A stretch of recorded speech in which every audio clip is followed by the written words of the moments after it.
All right, y'all, what is going on? This is episode 612 of the First and Frame Rate Show. I am Via Baller, and I'm gonna do something a little different today. I'm gonna just have a little off the cuff talk about our teams when it comes to the Falcons, the Georgia Southern Eagles.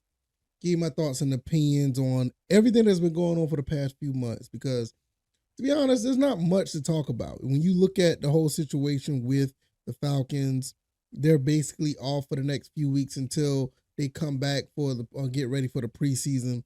The Georgia Southern Eagles are really in the same boat. They're like in a dead season, but to be honest, Georgia Southern has been working very hard to get recruits.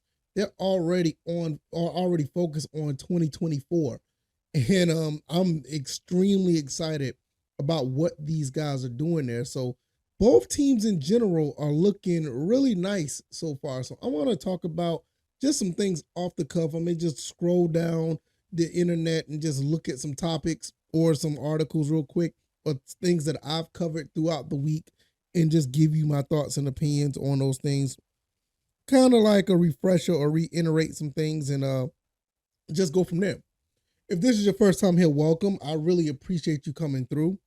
This is the First and Frame Rate Show. I can be found on YouTube and Rumble. I'm also on Anchor, Stitcher, Spotify, Apple, and Google Podcasts. The thing about Stitcher, I want to let you guys know, if you're on Stitcher, Stitcher is going to be moving over to Pandora within the coming months. So if you have Pandora and you'd rather want to listen to your podcast over there, it will be a good time just to be aware of that. I think they're moving over to Pandora. I think that's what I saw. I think that's what it is. But nevertheless, um, it's just a good time. All the podcasts that are on YouTube, all of the content creation is growing, and it's all thanks to you guys. There's been rumblings about legacy media, corporate media. A lot of layoffs been going on at ESPN. It sucks for those guys to lose their job, but to be quite honest, they're not making good content over there. They just haven't been making good, sports related content in years, and it's just coming to a head now. So unfortunately, the independent route, the guys who do this stuff like us, who are really passionate about this type of things, we're the ones that's going to carry the torch, hopefully, and keep this thing moving. So thank you guys for the support. All right, let's just look at some stuff. Let's go with the Falcons first. Like I said, not much to talk about there. We basically been, going, off the cuff, just making topics up. Because it's, once they had the volunteer OTAs and the rookie mini camp, it's been a whole layoff where they just go and do their own things, and they're going to be coming back to get ready for the preseason. But when you look at everything that's been going on, Falcons have been doing a phenomenal job of getting this team together. They seem like they got the right people in place. Outside of a few hiccups, the Avery Williams situation, he went down. And then you have the Breon Borders situation he's been suspended. Outside of that, the Falcons have done very good with their signings. They signed some great players that are going to be able to contribute, from the Scotty Millers to Jonnu Smith, even on defense with Caden Ellis and Adamaya. You got Jeff Okuda, who I think he's going to be an excellent pickup if he can live up to the hype that he was when he's coming out of Ohio State with him and AJ Terrell. Then you got the draft picks that we had with, I think it's Clark Phillips III, look like another type of cornerback that's going to be looking good.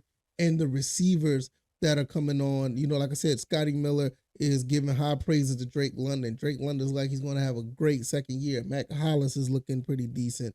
And at the end of the day, this is what you want out of this team. This team has basically been transformed in the past 2 years from what we had 2 years prior. It is just a great thing to see. And when you're looking forward and you're looking at the coaching staff and you're looking at what Terry Fontenot and what they're trying to build, they just, promoted Kyle Smith to assistant GM. And I saw that from a mile away. When I saw him talk and they had that interview, not interview, but the Q&A with the press, I was like, wait a minute, this guy could be something. And that's what they're doing. They're really setting a foundation for what this team could be for the next decade plus. These guys are building things for the next 5, 7, 9, 13, 14 years, believe it or not. They're not here just for short term. You can look at it and tell they're not trying to do this. Like if you look at the Saints GM, I think it was Loomis or something like that. The Loomis been there for like forever. I think he's been there for a long time. Do you think Terry Fontenot, who's been under his tutelage, is going to be in a situation where he's just going to be there for 4, 5, 6 years? They're trying to build something to be there for the long term. You see all the young players that they're bringing in, and they're trying to build these guys up to be franchise staples. On top of that, they're actually trying to bring veterans in that who can still contribute, who still love the game of football and want to be a part of something special. That's where the Calais Campbells come in. In some cases, Caden Ellis come in. The Jesse Bates come in. These are the guys that are, the Mac Hollins, Scotty Millers. These are the guys that are actually trying. Taylor Heineke's another one. These are the guys that want to be a part of something special. And it really feels good to have a coach where players actually want to be, to have a coach where players actually want to be coached under. So it's just a beautiful thing. So with the Falcons, nothing really is set in stone with what they're doing that we could hang our hat on and talk about. When you really look at the scheme of things, is really what they're doing. The Falcons are in a really good position to be a long-term contender in the NFL. You just can't ask for more than that. A lot of people starting to realize that, and they're starting to jump on the bandwagon after leaving and going to Philly and don't want to be a part of the associate with the Falcons anymore. That's fine. But you also have to understand that this is what we do over here. You got to be down with the good, bad, and the ugly. I'll be the first to admit, I didn't like what the Falcons did after Mike Smith. I'm going to be honest with you, it was terrible, and I wanted to go get rid of the team. But hey, I'm still here. I'm still here, and I'm still making content for them.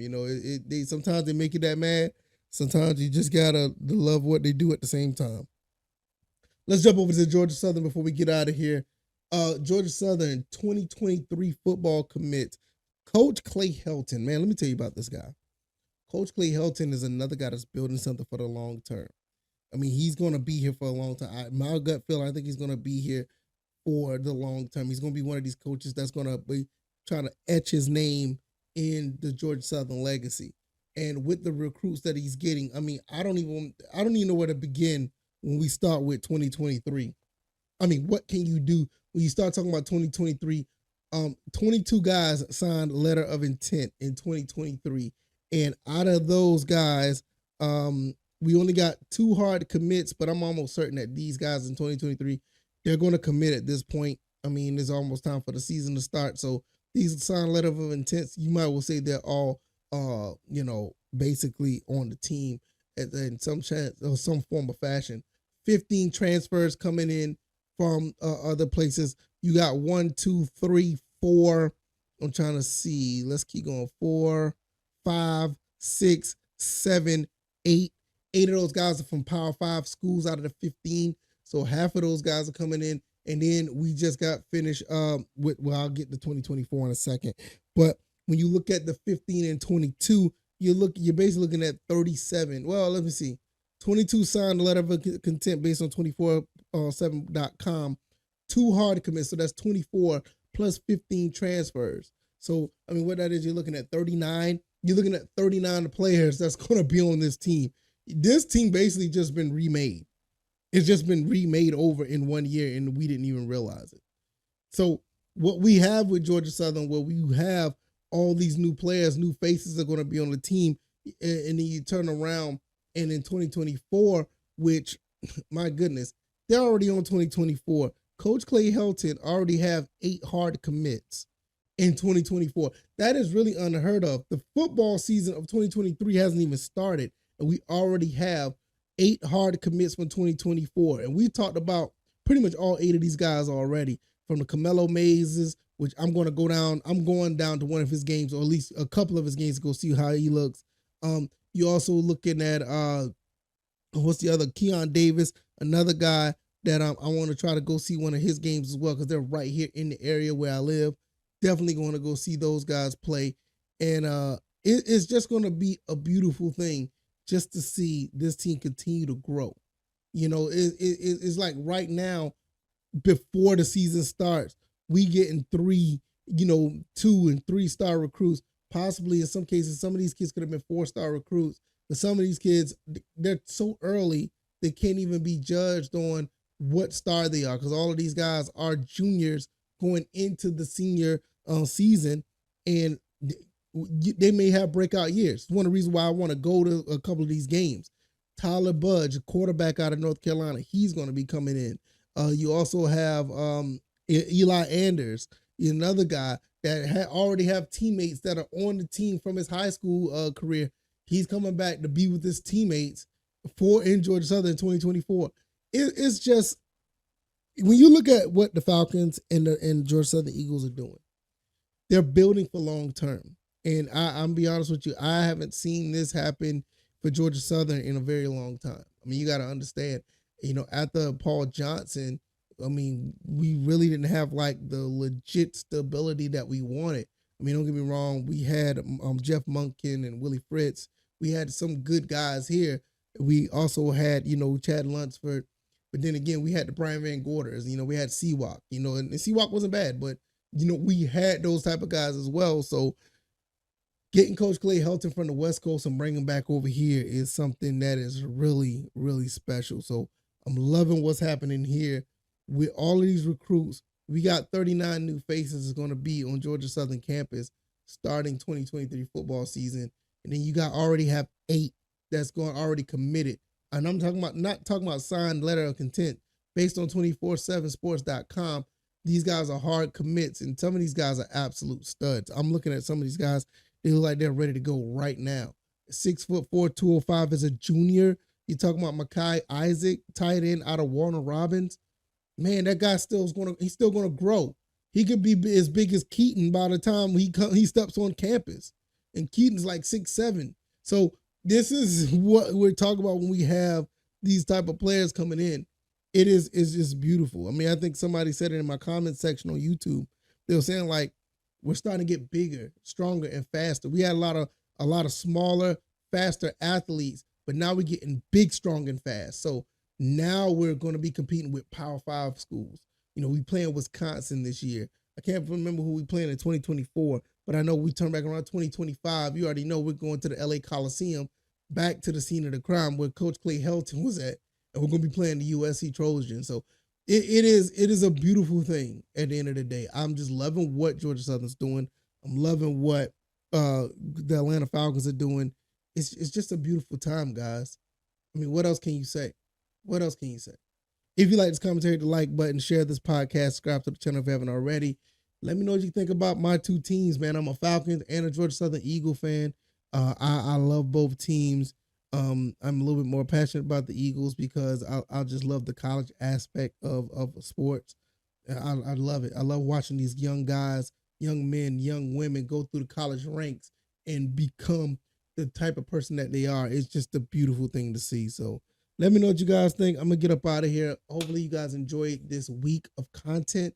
If anything comes up, I will definitely be talking about it over the weekend. At the end of the day, at the end of the day, I'm going to be, here. I won't be here making this content for you guys. And honestly, what I'm going to be doing for the rest of the weekend, unless something comes up, we're making content from my other channel. I got some things I got to do for my other YouTube channel, the gaming channel, where I talk about gaming and everything in that umbrella. But I'm going to get up out of here. Once again, I can be found on YouTube and Rumble, also on Spotify, Stitcher, Apple, Google Podcasts. FirstandFrameRates.com is the website. And if you want to follow me on Twitter, is at VFBaller. If you want to donate, the Cash App, all that stuff is down in the description. If you want to donate and help the show, it all a little bit, it goes a long way. It really does.